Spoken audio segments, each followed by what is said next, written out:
Alright, welcome to another episode of a deep dive into Find a Joint Friday. Today we're going to do a tabled joint. This is a really good joint to have around, especially whenever you can't find that board stretcher. Now the two pieces of wood I'll be using for this demonstration is maple and African mahogany. I'm going to start out by using this Rockler depth gauge to get the table saw blade set to just the right height. This thing's pretty handy for setting the height of table saw blades or the depth of router bits, so on and so forth. I normally use my spacers for this, but this works just as well. Now I started out by using this 2-inch thick cutoff as a spacer between the blade. I'm not really sure why I did this, but it seemed right at the time and it didn't really give me any issues. You could probably just set the blade like whatever distance you want the joint to be away from the fence though and you'd be fine. This piece that I'm attaching to the fence though is pretty critical. You want to make sure that it's exactly half of the joint width.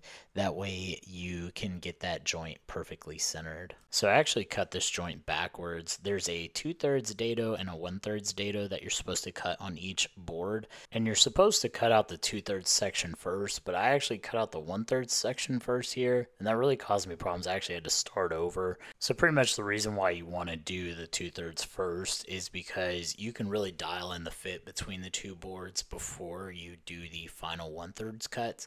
Because the 1/3 part isn't really that critical as long as the 2/3 fits into it, and then you just cut off the excess. So I hope that makes sense. It's not that bad, but this dude screwed it up. Look at him looking at that board like he did it right. You gotta recut it there, guy. Dummy. Oh wait, that's me. Yeah, good job. Keep up the good work there, guy. So anyways, welcome to Deep Dive Take 2. Started out by taking that blade on the table saw and setting it to a 1/2 inch because these boards are 3/4 of an inch and I wanted to cut that 2/3 part first because that's how you're supposed to do it. So you might be wondering why I'm not using a dado stack to make these cuts, and the answer is I'm lazy, but also because I am also using a flat grind blade. It's actually a Woodworker #1 grind special something or other blade by Forest.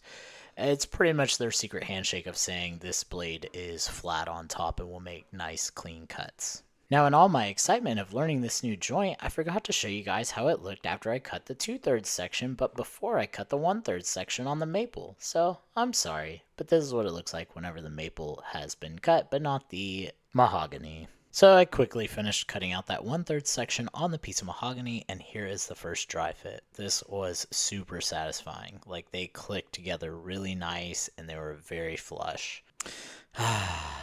Satisfying. Alright, now let's break them apart and put a whole bunch of glue on them. Now for the glue up, we're bringing in none other than the Boss Dog. It's the OG. Their very first glue, the one that started it all. Now word on the street is, if you contact Nick over at Boss Dog, or Nate as John Malecki likes to call him, and you tell him that you're buying the glue solely because you saw it on our page, he's going to give your bottle, now get this, sit down for this, he's going to give your bottle a nice firm handshake.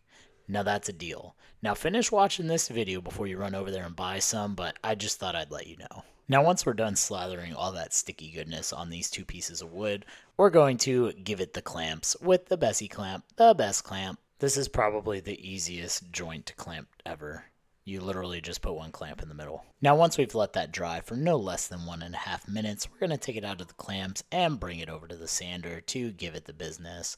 Now real quick fun fact for you, did you know that before sandpaper was invented, all they would do is rub stones and sand all over your pieces of wood?